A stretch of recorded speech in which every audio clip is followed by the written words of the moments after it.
Out of Madisonville, 6'2", 186-pounder. Late night baseball coming your way from Alex Box Stadium, Skip Bertman Field. And a 5-pitch pass with a runner at first base, Curley. This is lobbed out into left field, pretty well hit, and caught on the warning track by Derek Curiel. This lineup is so strong, and what an excellent pitch by Anderson. That slider. Now the 1-2 pitch, the crowd sending out encouragement. Swing and a miss. And listen to this home team. It comes to its feet. We're only in the top half of the first inning. He is #1 in the league in strikeouts. Yeah, it's a big-time matchup tonight between not only those two teams, but two of the best left-handed pitchers in college baseball. That's all you need to know. He's gotten on base every single time this year, has been slump-proof, has not had games where, or weekends or weeks where he's been up and down. He's been steady Eddie. Jones swings and misses. That's chopped slowly up the middle. There'll only be a play at first base.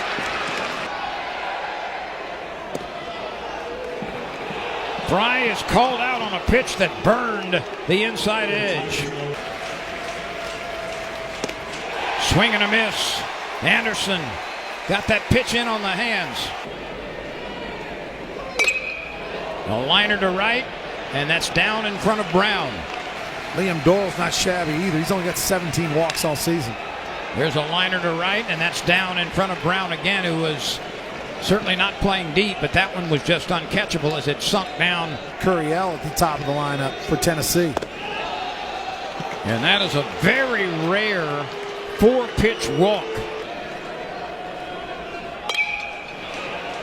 Milam will take the play at second base. Dickinson is waiting there. Hitting .326 this year against left-handed pitching. And he's late on that swing. That pitch was elevated and Milam couldn't find it.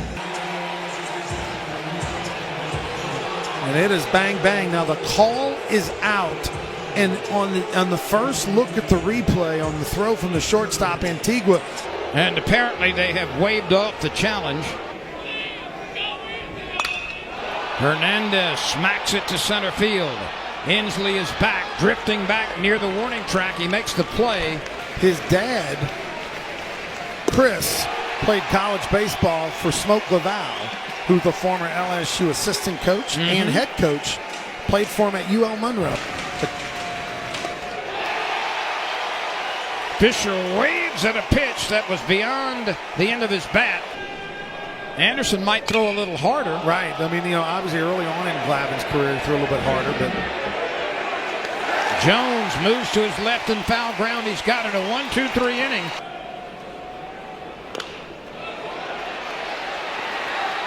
Doyle turns, fires, got him. Stanfield can't find that one, a heater.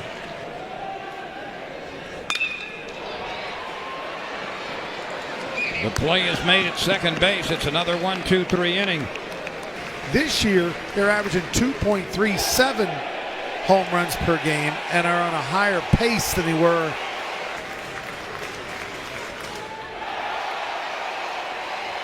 There'll have to be a play at first base. It's done successfully. He has struck out 4 of the last 5 batters. Milam sucks this up at shortstop, gets it over to first base. And a second consecutive perfect inning for Cade Anderson. Last year, Liam Doyle at Ole Miss had a 5.73 ERA. He's got a 2.48 number this year. And that's how he was early in the season. It's a 5-pitch base on balls. The 1-2 pitch. A wave and a miss.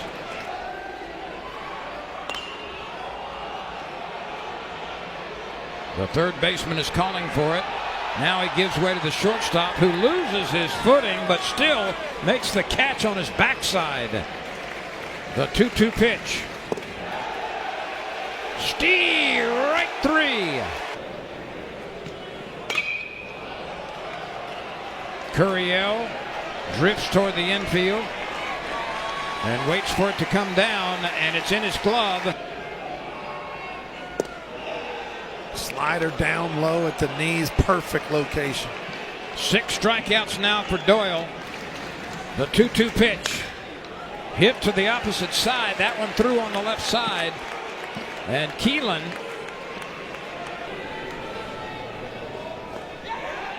that bounces away from Hernandez. That'll be a wild pitch. See if he goes back to the slider down and away. The 2-2 pitch. Smacked up the middle. That's through for a base hit. Stanfield will not have a play anywhere as he tosses it back to second base. A base hit, a stolen base, and Fisher comes through. He's more effective against righties. There was a committed swing. Inslee goes down on strikes. And Tennessee's personnel in the dugout certainly carping a bit. I'd say LSU. That's a strike on the check swing. The outfield is very deep.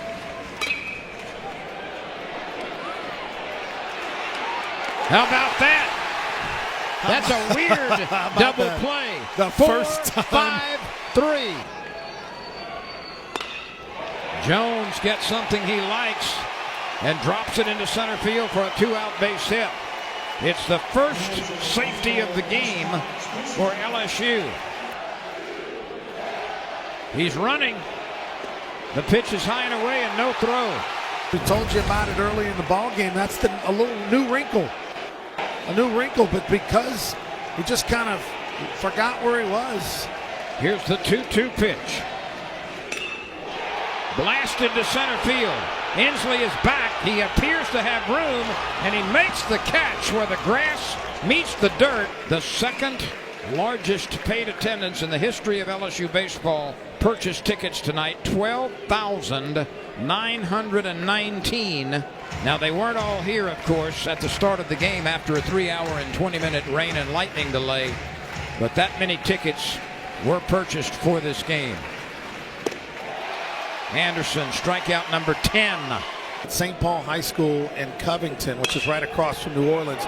He was injured, didn't pitch that year, and that's why he really ended up in college. He might have been a pro had he been healthy. And here comes Tennessee, Lynn. They will just continue to come at you. Swing and a miss. Ball 4. The inning continues. The 2-2 pitch. Bounce down to Braswell at third. He's able to make the play on the force himself. Brown takes a strike. He started toward first base. To Jake Brown. Decided to go with the off-speed pitch and missed. Jake Brown's a guy who can steal and is their leading base stealer with 8. We're going to have Tanner Franklin come out of the bullpen. 6 2/3 innings tonight, allowing just a single base hit. No runs, 3 walks, 6 strikeouts. Now it is Tanner Franklin on the mound. Pearson goes the other way and finds grass in left field. A clean base hit. The Tigers get 2 aboard with 2 outs. Larson in this situation, remember it was a week ago that Larson had the biggest hit of his season. A pinch hit 3-run homer. Pearson at first. A couple of big hits. 1-1 pitch is a strike. And I think Jay Johnson uses one of his timeouts because Ashton Larson was not happy and had a few words for the home plate umpire. 1 ball, 2 strikes, 2 outs, 2 on. Tennessee nursing a 1-0 lead. And now another visit to the mound. So the wheels are turning. Is this a mistake of some sort by Tennessee? The pitching coach walked to the mound, and then the second base umpire. That was Tony Vitello. I'm sorry, Vitello did, and then he was told to retreat. And I think they're trying to get their visits in order here. And now Jay Johnson wants to go, hey guys, what's going on? Their pitching coach went to the mound before Larson came to the plate. And then after a 1 ball, 2 strike count, Tony Vitello. This is just as Larson is getting ready to come to the plate. We take a look in the rearview mirror. Larson is standing near the plate. Pitching coach comes out. This is certainly a legal visit. This is Vitello coming to the and then mound. he gets ushered away. back, right? Yeah, the second base umpire Matthew Wilbanks comes in, and I think he's saying, "Hey, are you ready to make a change? Because if you get here and actually, I mean, to me, that's a visit. That is a visit. But I do hope we get an official explanation.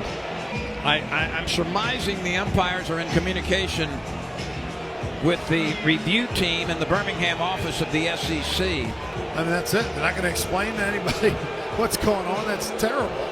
It really is. I mean, SEC baseball should be applauded for making it possible to let everybody know what's going on.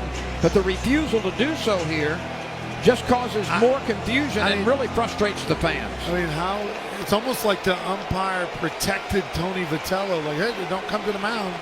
You're going to have to make a move. And meanwhile, the pitch fouled away. Another visit. You should have made a pitching change.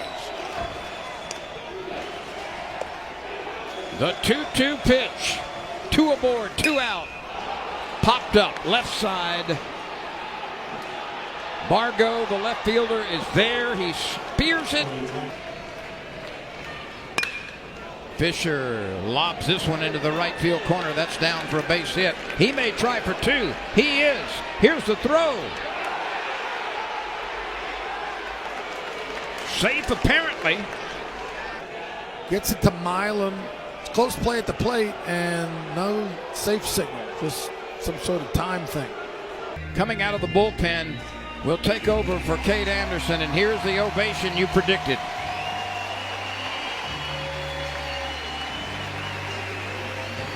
Cade Anderson pitched into the 8th inning. He officially goes 7 1/3. That is so impressive. Well, he dumps one into the dirt.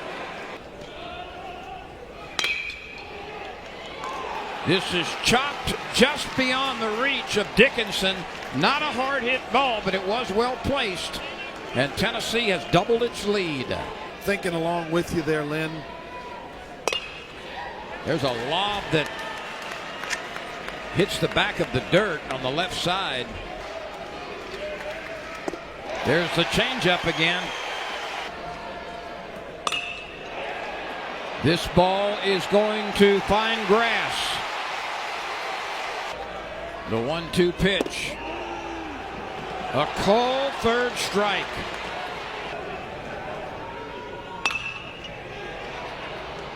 They'll try to get the out at second, and they do. LSU is rarely shut out, period. Braden Sharp is the pinch runner. With 2 outs, runner moving.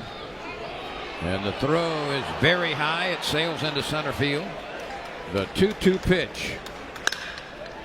Smacked into left center field, and that's going to get down between Curiel and Stanfield. Tennessee adds to its lead on a double by Keelan. Fisher has been intentionally walked. They wave him down to first base. A slow chop left side. There's contact in the base path, and the runner is going to be ruled out. They rule the runner out. It is up to the runner to avoid the defensive player, and they rule him out. And I think the umpire's saying they've got to go. They got to get thrown out of the ball game. Whoever threw whatever onto the field.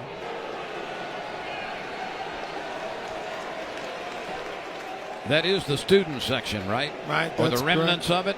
LSU campus police saying, hey. It looks like the umpire is telling the officer who the person was that threw the baseball onto the field. What are you talking about? Do it. Just take one for the team and let's go move on. Every time you go to the ballpark, you're going to see something different than you've ever seen before. Well, that's kind of been tonight.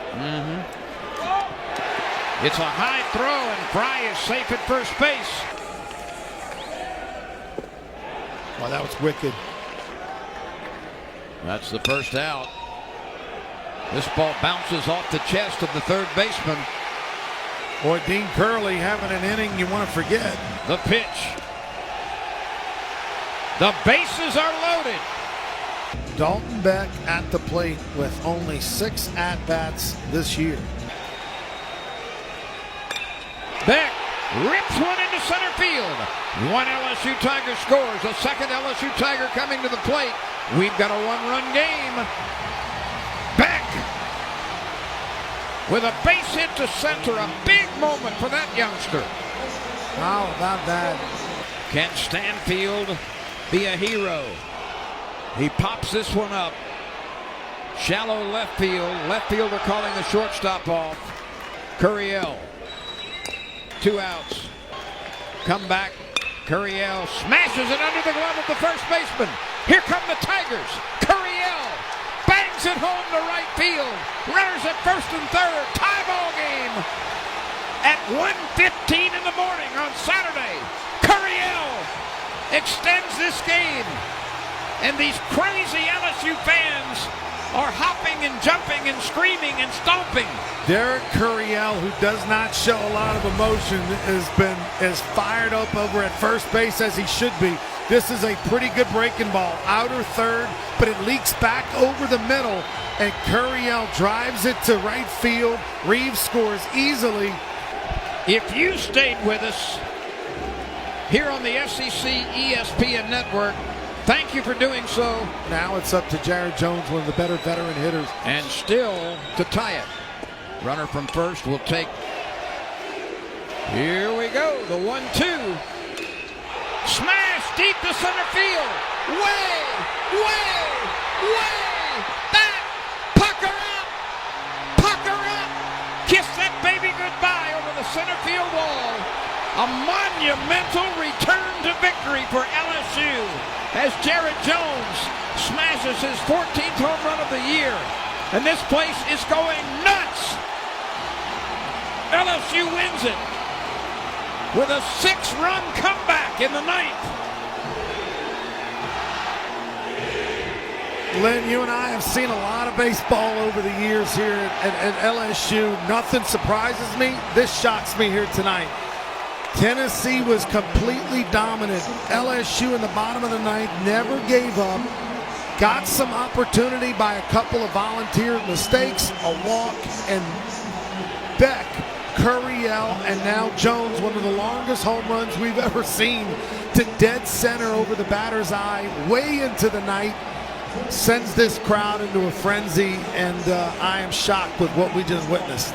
A magnificent game, and let's take a look at the home run by Jared Jones one more time. He was right on the fastball right here. Bell-tie fastball, and it's one of the furthest home runs I've seen hit. Look at this, way over the batter's eye, like no doubt. It would take a bloodhound, a federal marshal, and a subpoena to find that ball. 452-foot homer to walk off the Tigers. Looked like we were maybe headed to extra innings with one more strike.